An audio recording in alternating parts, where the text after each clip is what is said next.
All right, guys, we're talking about the zombie squat and why I love this exercise, and it's a great way to work on core stability. So if you have problems with low back pain when you're squatting, especially during the front squat, or if you front squat and you end up like you get down into your squat and you end up like falling over and curling over and you end up losing the lift trying to come out, this is a great way to work on that problem. So if that's happening to you, you're in your front squat and all of a sudden you're like, oh man, I get down here nice and deep and then I end up just losing the bar and I end up in this angry cat position like this. What's most likely happening is maybe we're not creating as much tension in the thoracic spine, but most likely we're not using our diaphragm and possibly breathing the right way. So when we're lifting, we want to make sure when we take this deep breath in, we're expanding our rib cage, we're expanding our abdomen and our rib cage, right? We want to be more here versus up here, right? If a lot of runners end up doing this, they're running and they're using their upper traps and all these accessory muscles for breathing, their neck muscles, and they're like, man, I get this neck pain. Versus when they're breathing, they should be like using their diaphragm and their rib cage down here much more than up here.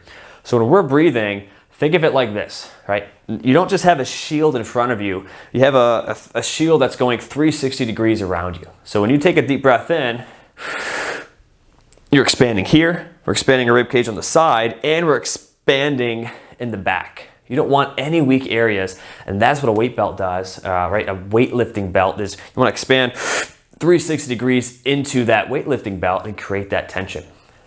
Another thing too is, you take that deep breath in, and then you brace, right? Like someone's gonna punch you in the gut, you really wanna hold that brace. That's what we're gonna do every time we're zombie squatting. And the great thing about this is, when you do a zombie squat, you cannot cheat. If you get into this position, you get into your squat, you're like, hey, I got this, I'm going down. And you're like, oh man, it's heavy, and I lose my stability, and oop, bar's going down. Right? It's self-limiting. You're not gonna be able to cheat. You can kind of cheat a little bit if you're front squatted, you're in this front rack position, you get down, you're like, oh man, this is really heavy. Oh, I don't know if I can do it, and you end up rounding, but you kind of complete the lift, but your back wasn't in a good position. You cannot do this with the zombie squat. So here's what we're gonna do. We're gonna get into this front rack position.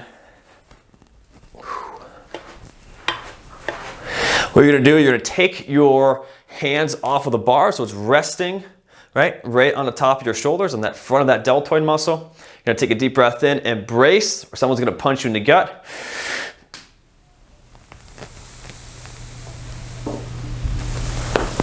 Hey, come on back up.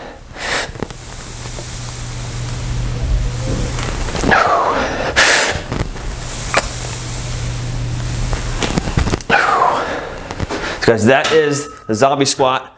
One of my favorite ways to work on breathing, if I don't drop my bike there, work on breathing the right way when you're lifting.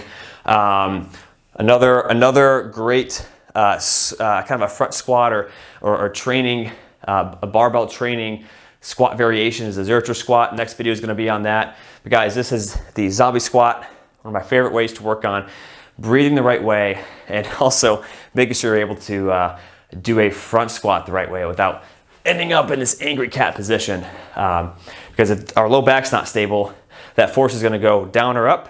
Most of the time, it goes up. We end up trying to lift this bar in this position. Most of you know, not a good position to be in.